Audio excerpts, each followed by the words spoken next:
নমস্কার, আমি পৌলমী। শুরু করছি আর বাংলার বিশেষ প্রতিবেদন আর বাংলা চার্জশিট। আপনাদের তিনটি গুরুত্বপূর্ণ ঘটনার কথা আজ বলবো, যে ঘটনা আমাদের চারপাশটাকে চক্রবুহের মতো ঘিরে রেখেছে আর একটু একটু করে কুড়ে কুড়ে খাচ্ছে আমাদের সমাজটাকে। যে ঘটনাগুলো বারবার আমরা দেখতে পাচ্ছি, তাতে একাধিক প্রশ্ন দানা বাঁধছে এবং ভয় ধরছে মনের মধ্যে এবং উৎকণ্ঠা তৈরি হচ্ছে। কি হয় কি হয়, হ্যাঁ ঠিকই ধরেছেন। আজ আপনাদের বলবো এবং দেখাবো সে সমস্ত হাড় হিম করা কাহিনী। জানেন তো, এই ছবিগুলো দেখার পর আজ আপনাদের মনে হতে পারে ওগুলো তো সীমান্তে হচ্ছে, আমাদের কি করার আছে তা নিয়ে। কিন্তু এটা ভুলে গেলে চলবে না, আজ যদি সদর দরজা হাত করে খুলে রাখা হয়, তাহলে কাল আমাকে আপনাকে উৎখাত করতে পিছুপা হবে না ওই অনাহত অতিথিরা। আর ধারাবাহিকভাবে অপরাধমূলক কাজ আমাদের এই বাংলায় ঘটে যাবে, দেশ জুড়ে বেড়েই যাবে এই অপরাধমূলক কাজকর্ম, যা সত্যি বেশ খানিকটা ভাবাচ্ছে এবং আমাদের সচেতন হওয়ার সময় এসে গেছে। সীমান্ত যদি সুরক্ষিত না হয়, তাহলে কি রাজ্য সুরক্ষিত হবে? সীমান্ত যদি সুরক্ষিত না হয়, তাহলে কি দেশ সুরক্ষিত হবে? যে অনাহত অতিথিরা দিনের পর দিন এসে থাবা বসাচ্ছে, কর্মসংস্থান যেভাবে কেড়ে নিচ্ছে, যেভাবে বাড়ি ঘর কেড়ে নিচ্ছে, তাতে সত্যিই ভয় হয়। অস্তিত্বের সংকট হবে না তো? দেখুন,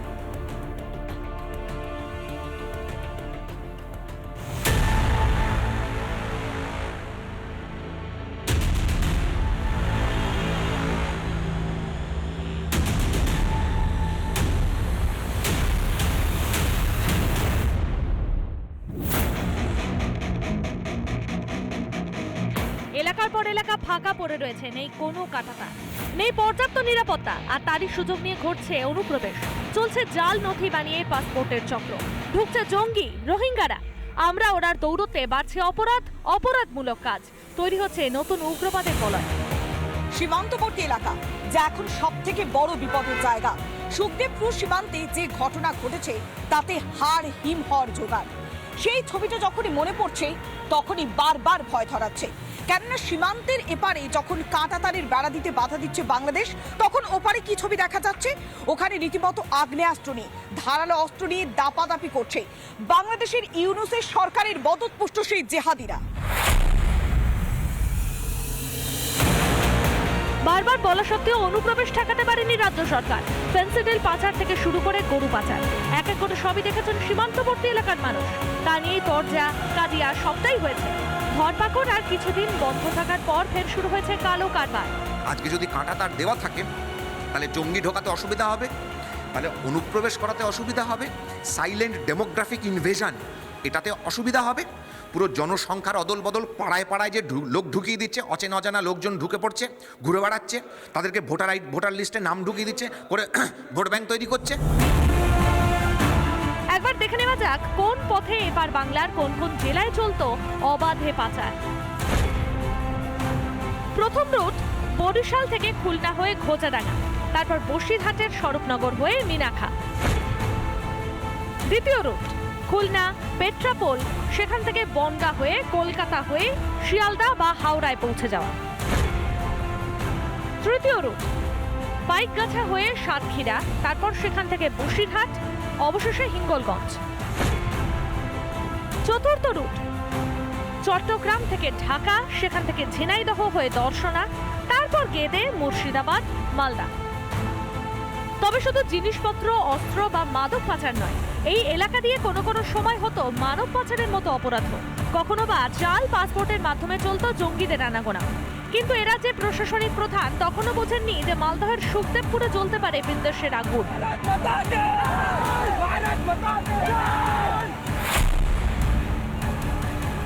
ওখানে বর্ডার আর কালিয়াচক নিয়ে যদি ব্যস্ত থাকেন, তাহলে কিন্তু জেলার ডেভেলপমেন্ট হবে না। Please forget that. এবড়ো-খেবড়ো এলাকা, কোথাও জলাভূমি, আবার কোথাও অসমতল জায়গা, ফলে কাঁটাতার দেওয়া সম্ভব হয়নি বিস্তীর্ণ জায়গায়। শুধু মালদা নয়, উত্তর 24 পরগনা থেকে দক্ষিণবঙ্গের একাধিক জায়গায় এই একই ছবি। কাঁটাতারের বেড়া, যেটা বর্ডার ফেন্সিং, এটা খুব গুরুত্বপূর্ণ ছিল। এতদিন পশ্চিমবঙ্গ সরকারের সম্পূর্ণ অসহযোগিতার জন্য বর্ডার সিকিউরিটি ফোর্স এটা করতে পারেনি। এখন শুরু হয়েছে, something better late than never. কিন্তু এটা আমার মনে হয় কেন্দ্রীয় সরকার যে এই বলিষ্ঠ পদক্ষেপটা নিয়েছে, এটা আরও আগে যদি নিত তাহলে অনুপ্রবেশ কিন্তু অনেকটাই থামানো যেত। তবে এবার আর এক দিলও না ছেড়ে চরম সতর্ক বিএসএফ, সঙ্গে রয়েছেন এলাকার বাসিন্দারাও।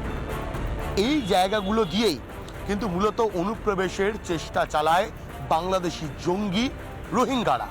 আর যাতে অনুপ্রবেশ কোনোভাবেই করতে না পারে সেই কারণে বিএসএফ জওয়ানদেরকে মোতায়েন যেমন করে রাখা হয়েছে, তার পাশাপাশি এখানে বসানো হয়েছে সিসিটিভি 24 ঘন্টা যাতে মনিটরিং করা যায়, সেই বিষয়টাও সুনিশ্চিত করার যে কাজ, সেই কাজ চালাচ্ছেন বিএসএফ আধিকারিকেরা। এবং সার্বিক যে এলাকা, এই এলাকায় যেহেতু কিছুটা জলাভূমি রয়েছে, সেই জলাভূমির মধ্যে কচুরিপানা যা তৈরি হয়, সেই কচুরিপানার আড়ালে অনুপ্রবেশকারীরা লুকিয়ে থাকতে পারেন। ঠিক এই বিষয়টাকে মাথায় রেখেই এই কচুরিপানা পরিষ্কারের কাজও কিন্তু করানো হচ্ছে।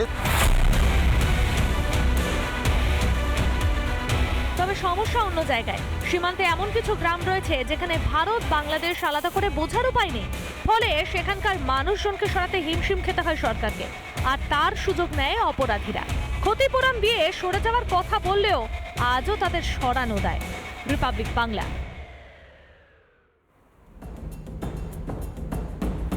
শুধু যে প্রাণ বাঁচাতে বা কাজের তাগিদে অনুপ্রবেশ ঘটছে তা কিন্তু নয়। অনুপ্রবেশ করে ভারতের মাটিতে জোর করে ঢুকে পড়ে জাল নথি দিয়ে পাসপোর্ট বানিয়ে দলে দলে চলছে বিদেশ যাত্রা। অপরাধ মনস্ক কিছু মানুষের হাত ধরে ছড়িয়ে পড়েছে এই সমস্ত জঙ্গিরা। দীর্ঘদিন ধরে কেন্দ্রীয় গোয়েন্দারা নজর রাখলেও আমাদের রাজ্যের টনক নড়ছে অনেক পরে।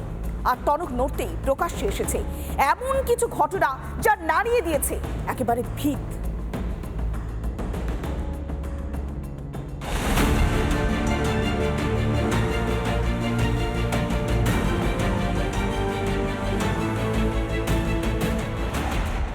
জাল নথি দিয়ে পাসপোর্ট তৈরিতে সর্ষের মধ্যেই ভূত।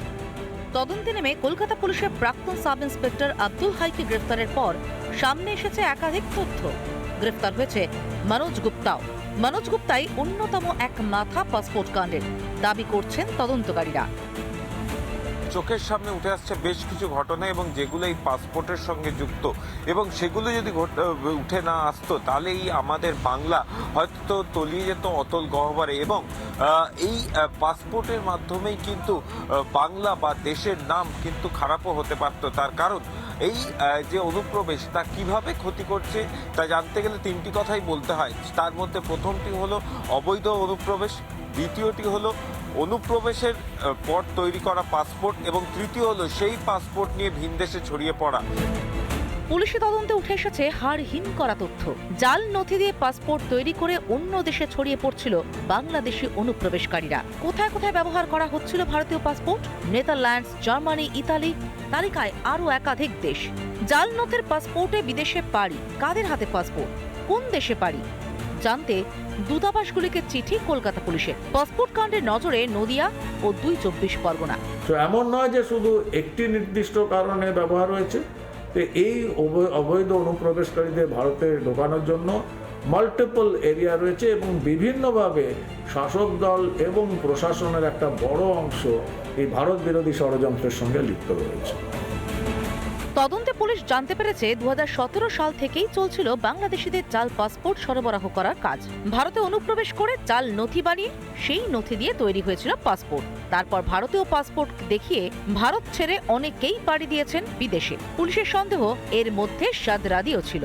এই সব ব্যক্তিদের বিরুদ্ধে এবার লুকআউট নোটিশ জারি করতে চলেছে লালবাজার। রাজ্যের সরকার, এই রাজ্যের সরকার তো দেশের নিরাপত্তা, রাজ্যের নিরাপত্তা সুনিশ্চিত করতে ব্যর্থ।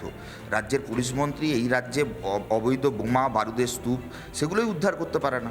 স্বাভাবিকভাবে সীমান্ত তো আরও অনেক বড় বিষয়। দেশের স্বরাষ্ট্র দপ্তর, দেশের বিএসএফ, দেশের যারা কর্তাব্যক্তি প্রশাসনে রয়েছে তাদের কাছে এই প্রশ্ন করা উচিত যে তারা অবিলম্বে এই দেশের নিরাপত্তার প্রশ্নকে সামনে রেখে রাজ্য সরকারের শতবিরোধিতা সত্ত্বেও নিশ্চিতভাবে পার্লামেন্টের মধ্যে আলোচনা করে, রাজ্যের সঙ্গে আলোচনা করে অবিলম্বে দেশের নিরাপত্তাকে প্রাধান্য দিয়ে সমাধান করা উচিত।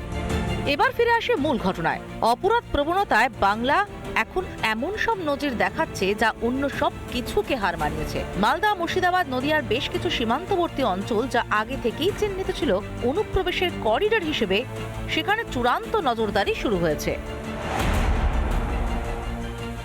এই ধরনের খাড়ির মধ্যে দিয়ে এই মুহূর্তে আমরা আসছি, এই ধরনের খাড়ি এখন বাড়তি নজরে বিএসএফ এর, কারণ কাঁটাতারের বেড়া টপকেই কোনোভাবে এই ধরনের ঘাসের যে জঙ্গল, সেই জঙ্গলে ঢুকে পড়তে পারলেই অনেকটা নজর এড়ানো যায় বিএসএফ এর, এমনটাই কিন্তু বলছেন প্রত্যেকে।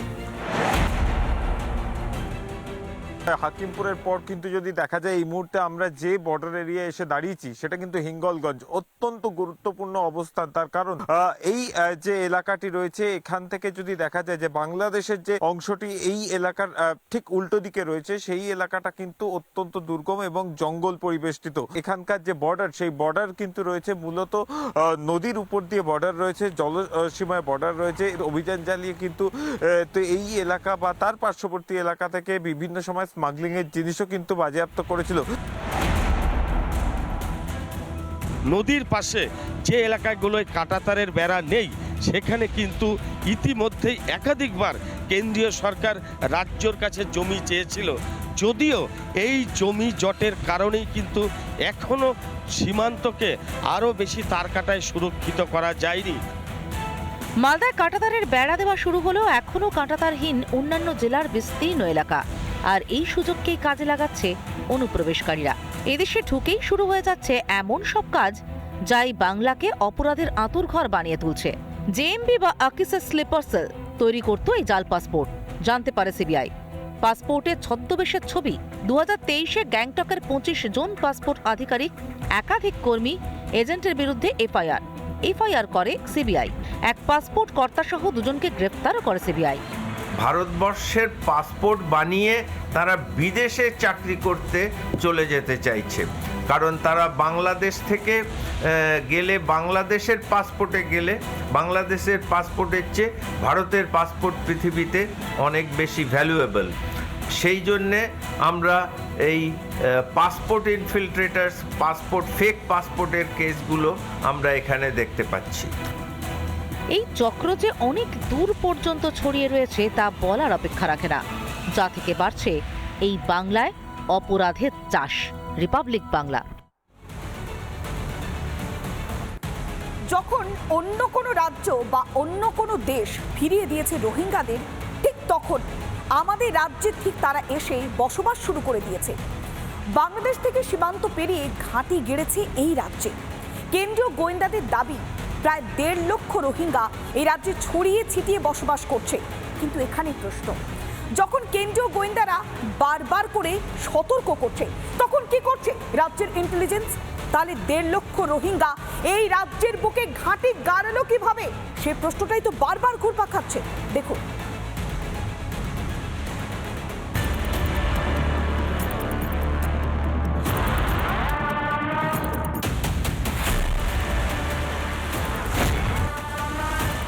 শহর বা শহরতলিতে শুধু মুখের ভিড়, কেউ মুখ লুকিয়ে আবার কেউ প্রকাশ্যে করছে যাতায়াত। দেখে বোঝার উপায় নেই যে এরা এদেশের নাগরিক নাকি অন্য দেশের। আর এই অচেনার সুযোগ নিয়েই এই বাংলায় ঘটছে অনুপ্রবেশ।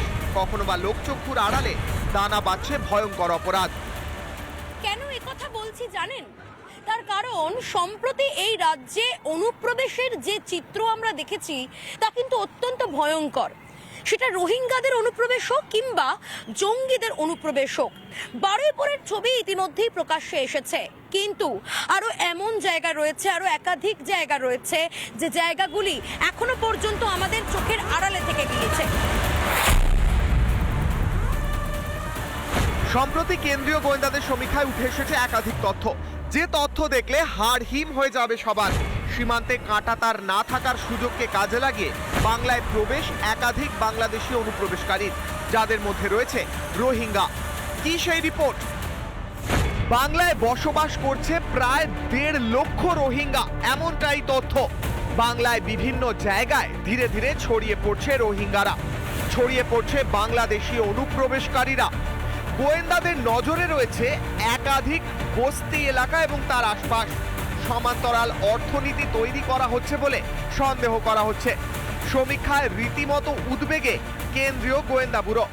প্রত্যেকটা রাজ্যের নিজস্ব সম্পদের একটা পরিমাণ রয়েছে, মানব সম্পদের একটা পরিমাণ রয়েছে। সেই হিসাবে সমস্ত সামাজিক নিরাপত্তা থেকে যত রকম পরিকল্পনা বাজেট অন্তর্গত যত সংস্থান থাকে, যেই মুহূর্তে অনুপ্রবেশের অবৈধ অনুপ্রবেশের ঢল নামে তখন শরণার্থীদের জন্য সেই সামগ্রিকভাবে সেই বাজেটটা অনেক সমস্যা রয়েছে।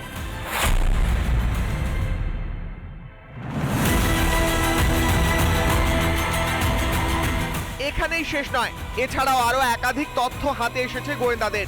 সমীক্ষা বলছে একাধিক কলোনি গজিয়ে উঠেছে কলকাতা ও শহরতলিতে, বেড়েছে বস্তির সংখ্যাও। বাড়ি ভাড়া দেওয়ার প্রবণতা বাড়ছে, কাজ করছে একাধিক অসাধু দালাল চক্র। আর এভাবেই ধীরে ধীরে ছড়িয়ে পড়ছে অনুপ্রবেশকারীরা।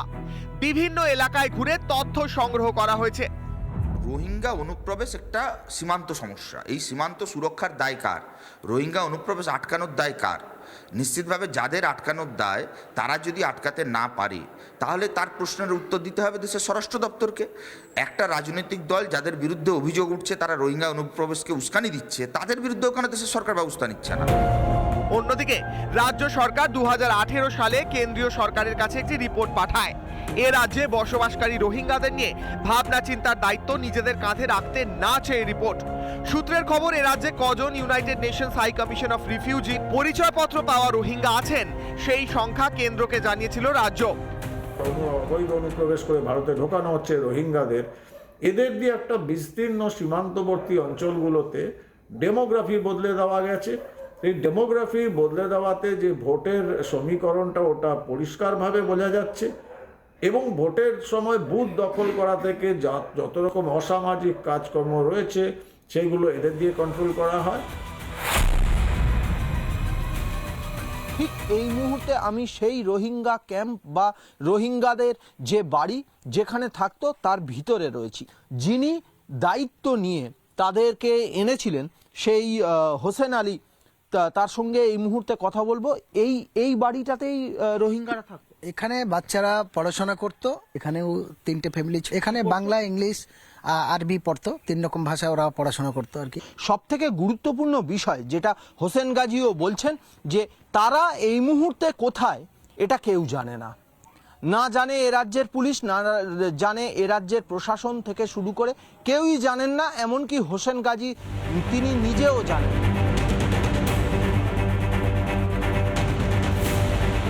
এর সঙ্গে উঠে আসছে খারিজি মাদ্রাসার যোগ। খারিজি মাদ্রাসার মাধ্যমেই রোহিঙ্গাদের পড়াশুনোর প্রসঙ্গ উঠে আসছে। ফলে শুধু বারুইপুর নয়, এ রাজ্যের একাধিক এলাকাতেও চলছে অনুপ্রবেশের আড়ালে রোহিঙ্গা তোষণ। রিপাবলিক বাংলা। দেখলেন তো ছবিগুলো, ভয় ঠিক কতটা বাড়ছে। রোহিঙ্গারা আধিপত্য বিস্তার করছে এই বাংলায়।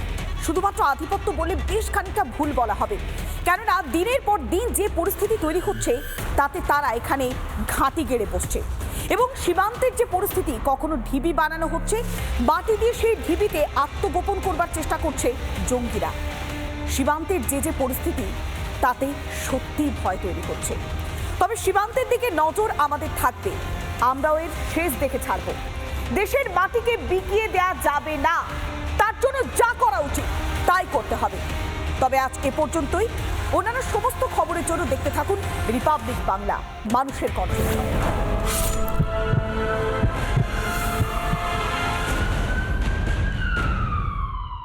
নানা ধরনের কন্টেন্ট দেখার জন্য লাইক করুন, শেয়ার করুন আমাদের ফেসবুক পেজ, সাবস্ক্রাইব করুন আমাদের ইউটিউব চ্যানেল। পাশাপাশি অন্যান্য ব্রেকিং নিউজের জন্য অবশ্যই চোখ রাখুন রিপাবলিক বাংলায়।